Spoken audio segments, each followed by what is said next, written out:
Road ಮೇಲ್ಗಡೆ elevated portion ಅಲ್ಲಿ 7.5 kilometre ಬರುತ್ತೆ.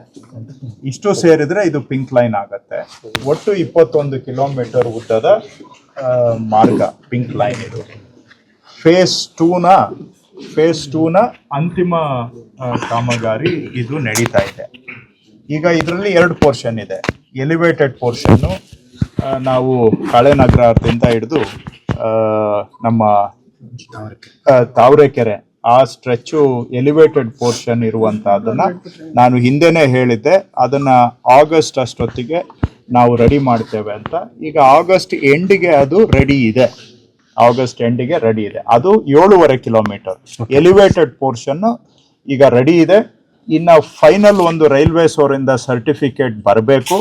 ಅದು ಬಹುಶಃ ಇನ್ನೊಂದು ವಾರ 10 ದಿನದಲ್ಲಿ ಬಂದು ಬಿಟ್ರೆ ಅಲ್ಲಿಗೆ ಅದು ಎಲ್ಲ ರಿಕ್ವೈರ್ಮೆಂಟ್ಸು ಫುಲ್ಫಿಲ್ ಆಗುತ್ತೆ. ಯಾವುದು 7.5 ಕಿಲೋಮೀಟರ್ ಎಲಿವೇಟೆಡ್ ಪೋರ್ಷನ್ ಅನ್ನ ಈಗ ಆಗಸ್ಟ್ ಎಂಡ್ಗೆ ಸೆಪ್ಟೆಂಬರ್ ಅಲ್ಲಿ ಅದನ್ನ ನಾವು ಉದ್ಘಾಟನೆ ಮಾಡಲಿಕ್ಕೆ ತಯಾರಾಗಿರುವ ಹಂತಕ್ಕೆ ಬಂದಿದೆ. ಇದಕ್ಕೆ ನಾನು ಆಗಸ್ಟ್ 15 ಡೇಟ್ ಕೊಟ್ಟಿದ್ದೆ. ಅದಕ್ಕೊಂದು 15 ದಿನ ತಡ ಆದರೂ ಕೂಡ ಆ ಡೇಟು ಆಸುಪಾಸಿನಲ್ಲೇ ಈಗ ಎಲಿವೇಟೆಡ್ ಪೋರ್ಷನ್ನು ಪಿಂಕ್ ಲೈನ್ ಅಲ್ಲಿ ಕಾರ್ಯಾರಂಭಕ್ಕೆ ತಯಾರಾಗಿದೆ. ಇನ್ನು ಅಂಡರ್ ಗ್ರೌಂಡ್ ಪೋರ್ಷನ್ ಅಲ್ಲಿ ಇನ್ನೂ ಸಾಕಷ್ಟು ಕೆಲಸ ಇದೆ.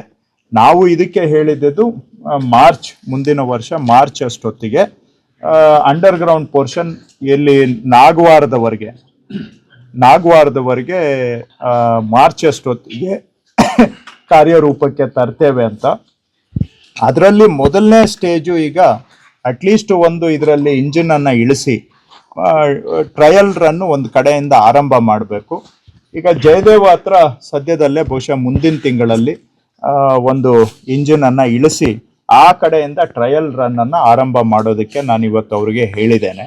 ಒಟ್ಟಾರೆ ಎಲಿವೇಟೆಡ್ ಪೋರ್ಷನ್ನು ಸೆಪ್ಟೆಂಬರ್ ಅಲ್ಲಿ ನಾವು ಉದ್ಘಾಟನೆಗೆ ತಯಾರಿದ್ದೇವೆ. ಅದು ಮುಖ್ಯಮಂತ್ರಿಗಳು, ಕೇಂದ್ರದ ಸರ್ಕಾರದ ಪ್ರತಿನಿಧಿಗಳು ಯಾವಾಗ ಸಮಯ ಕೊಡ್ತಾರೆ ಆವಾಗ ಉದ್ಘಾಟನೆಗೆ ರೆಡಿ ಇದೆ. ಸೆಪ್ಟೆಂಬರ್ ತಿಂಗಳಿಗೆ ರೆಡಿ ಅದು.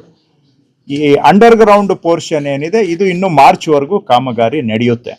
ಹಾಗಂತೇಳಿ ಅಂಡರ್ ಗ್ರೌಂಡ್ ಆಗಿಲ್ಲ ಅಂತ ಎಲಿವೇಟೆಡ್ ಅನ್ನ ನಿಲ್ಸೋದೇನು ಬೇಕಾಗಿಲ್ಲ. ಮೇಲೆ ಎಲಿವೇಟೆಡ್ ಪೋರ್ಷನ್ ಅನ್ನ ನಾವು ಅವರು ಕೇಂದ್ರ ಸರ್ಕಾರದವ್ರು ಯಾವಾಗ ಟೈಮ್ ಕೊಟ್ರೆ ಆವಾಗ ಉದ್ಘಾಟನೆಗೆ ನಾವು ತಯಾರಿದ್ದೇವೆ. ಈ ಅಂಡರ್ ಗ್ರೌಂಡ್ ಅಲ್ಲಿ ಇನ್ನೂ ಒಂದು 6 ತಿಂಗಳು 7 ತಿಂಗಳಷ್ಟು ಕೆಲಸ ಇದೆ. ಅದರಲ್ಲಿ ಈಗ ನೆಕ್ಸ್ಟ್ ಸ್ಟೇಜ್ ಅಲ್ಲಿ ಫಸ್ಟ್ ಅವ್ರಿಗೆ ಹೇಳಿದ್ದೇನೆ ಇಂಜಿನ್ ಅನ್ನ ಇಳಿಸಿ ಒಂದು ಕಡೆಯಿಂದ ಟ್ರಯಲ್ ಅನ್ನ ಆರಂಭ ಮಾಡಿ ಅಂತ ಹೇಳಿ ಅಂತ. ಒಟ್ಟು ಈ ಪಿಂಕ್ ಲೈನು 21 ಕಿಲೋಮೀಟರ್ ಉದ್ದ ಬರುತ್ತೆ. ಬೆಂಗಳೂರಿನ ಮಧ್ಯಭಾಗದಲ್ಲಿ ಬನ್ನೇರ್ಘಟ್ಟ ರೋಡಿಂದ ಈ ಕಡೆ ನಾಗವಾರದವರೆಗೆ ಹೋಗುವಂತದ್ದು ಇದೇನಿದೆ, ಒಂದ್ ಕಡೆ ಜಯದೇವ ಆಗ್ಲಿ ಅಲ್ಲಿಂದ ಬಂದು ಇಲ್ಲಿ MG ರೋಡ್ ಅನ್ನ ಕ್ರಾಸ್ ಆಗಿ ಈ ಕಡೆ ಶಿವಾಜಿನಗರ್ ಕ್ರಾಸ್ ಆಗಿ ಟ್ಯಾನ್ರಿ ರೋಡು ಈ ತರ ಎಲ್ಲ ಹೃದಯ ಭಾಗದಲ್ಲಿ ಹೋಗೋದ್ರಿಂದ ಇದು ಜನಗಳಿಗೆ ಬಹಳ ಅನುಕೂಲ ಆಗುತ್ತೆ ಅಂತ ನಾವು ನಂಬಿದ್ದೇವೆ ಮುಂದಿನ ದಿನಗಳಲ್ಲಿ. ಮತ್ತು ಇದೇ ಲೈನ್ ಹೋಗಿ ನಾಳೆ ಏರ್ಪೋರ್ಟ್ ಲೈನ್ಗೂ ಕನೆಕ್ಟ್ ಆಗುತ್ತೆ. ನಾಗವಾರದಲ್ಲಿ ಅವರು ಟ್ರೈನ್ ಅನ್ನ ಚೇಂಜ್ ಮಾಡಿದ್ರೆ ಹೆಬ್ಬಾಳದ ಮುಖಾಂತರ ಏರ್ಪೋರ್ಟ್ ವರ್ಗೂ ಕೂಡ ತಲುಪಬಹುದು.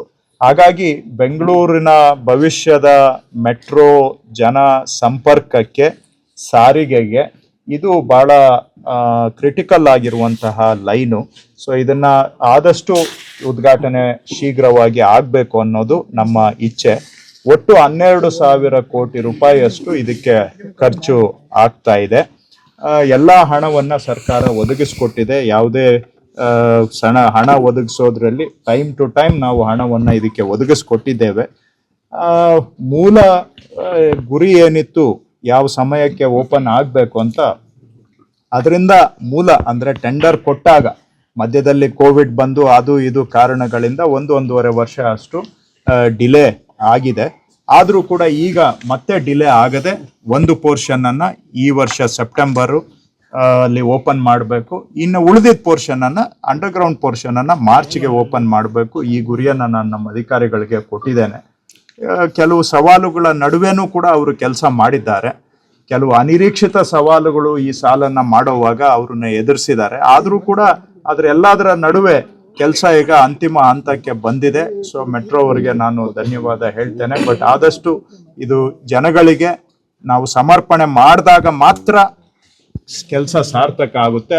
ಅದನ್ನ ಶೀಘ್ರವಾಗಿ ಮಾಡಬೇಕು ಅಂತ ಅವ್ರಿಗೆ ಸೂಚನೆ ಕೊಟ್ಟಿದ್ದೇನೆ. ಹೆಚ್ಚು ನಿರೀಕ್ಷೆ ಇಡ್ತಾ ಇರುವಂತದ್ದು ಏರ್ಪೋರ್ಟ್ ಲೈನ್ ಕೂಡ ಮಾರ್ಗ ಕೂಡ ಸರ್, ಅದಕ್ಕೆ ಹೆಚ್ಚು ನಿರೀಕ್ಷೆ ಇಡ್ತಾ ಇದ್ದಾರೆ ಬೆಂಗಳೂರಿಗರು. ಹೌದು, ಅದಕ್ಕೇನು ಡೆಡ್ ಲೈನ್ ಏನು ಕೊಡಲ್ವಾ ಏನ್ ಸರ್? ಕೊಟ್ಟಿದ್ದೇವೆ ಡೆಡ್ ಲೈನ್. ಈಗ ಏರ್ಪೋರ್ಟ್ ಲೈನ್ ಅಂತ ಹೇಳಿದ್ರೆ ಅದು 2A 2B central silk board ಇಂದ ಶುರು ಮಾಡಿ KR ಪುರಕ್ಕೆ ಬಂದು KR ಪುರದಿಂದ ನಾಗವಾರ, ಹೆಬ್ಬಾಳದಿಂದ ಏರ್ಪೋರ್ಟ್ಗೆ ಹೋಗುವಂತಹದ್ದು. ಇಷ್ಟು ಪೋರ್ಷನ್ ಸೇರಿಸಿ 2A 2B ಎರಡು ರೀಚಸ್ ಅದು. ಅದರಲ್ಲಿ ಬೇರೆ ಬೇರೆ ಪ್ಯಾಕೇಜ್ಗಳು ಇದ್ದಾವೆ. ಈಗ ನಾವು ಸೆಂಟ್ರಲ್ ಸಿಲ್ಕ್ ಬೋರ್ಡ್ ಇಂದ KR ಪುರದವರೆಗೆ ಕೆಲಸ ಸ್ವಲ್ಪ ಅಡ್ವಾನ್ಸ್ ಸ್ಟೇಜ್ ಅಲ್ಲಿ ಇದೆ. ಅದು KR ಪುರದಿಂದ ಇಬ್ಲೂರು ಸ್ಟೇಷನ್ ಏನಿದೆ ಅದಕ್ಕೆ ಅಕ್ಟೋಬರ್ ಅಲ್ಲಿ ಇಂಜಿನ್ ಅನ್ನ ಬಿಟ್ಟು ಟ್ರಯಲ್ ರನ್ ಆರಂಭ ಮಾಡಬೇಕು ಅಂತ ನಾನು ಅವ್ರಿಗೆ ಈಗಾಗಲೇ ನನ್ನ ಸೂಚನೆಯನ್ನ ಕೊಟ್ಟಿದ್ದೇನೆ. ಅವರು ಅಕ್ಟೋಬರ್ ಅಲ್ಲಿ ಟ್ರಯಲ್ ರನ್ ಅನ್ನ ಆರಂಭ ಮಾಡೋದಕ್ಕೆ ಎಲ್ಲ ತಯಾರಿಯನ್ನ ಮೆಟ್ರೋ ಅವರು ಮಾಡ್ಕೊಳ್ತಾ ಇದ್ದಾರೆ. ಸೊ KR ಪುರದಿಂದ ಇಬ್ಲೂರ್ವರೆಗೆ ಪುಷ್ ಮಾಡ್ತಾರೆ ಟ್ರಯಲ್ ಅನ್ನ.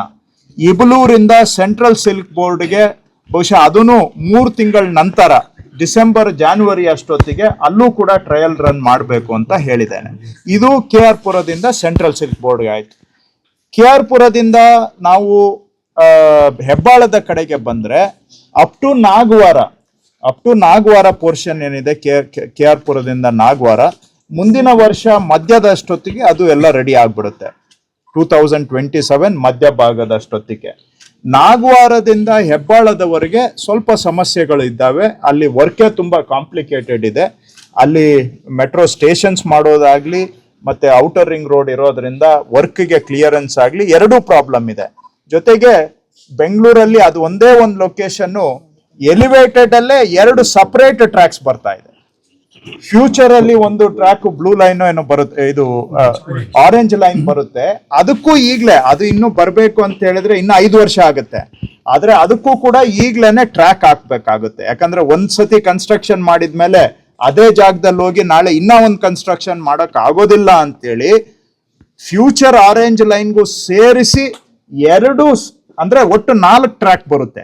4 ಟ್ರ್ಯಾಕ್ ಬರುತ್ತೆ ಕೆಂಪಾಪುರದಿಂದ ಹೆಬ್ಬಾಳದವರೆಗೆ. ಇಂಟರ್ಚೇಂಜ್ ನಿಲ್ದಾಣ ಮರ್ಜು ಆಗತ್ತೆ, ಅಲ್ಲಿಂದ ಸ್ಪ್ಲಿಟ್ಟು ಆಗತ್ತೆ. ನೀವು ಹೇಳ್ದಂಗೆ ಇಂಟರ್ಚೇಂಜು ಮಾಡ್ಕೋಬಹುದು ಅಲ್ಲಿ.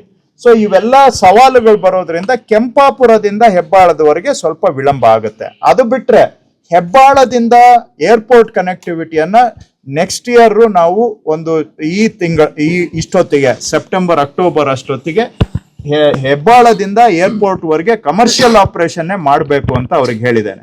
ಸೊ ಈ ಎಂಟೈರ್ ಸ್ಟ್ರೆಚ್ ಒಂದೊಂದ್ ತರ ಇದೆ. ನಿಮ್ಗೆ ಹೇಳೋದಾದ್ರೆ ಈಗ KR ಪುರದಿಂದ ಸಿಲ್ಕ್ ಬೋರ್ಡ್ ವರೆಗೆ ಆದಷ್ಟು ಮುಂದಿನ ವರ್ಷ ಮಧ್ಯದಷ್ಟೊತ್ತಿಗೆ ಕಮರ್ಷಿಯಲ್ ಆಪರೇಷನ್ ಮಾಡ್ತೇವೆ.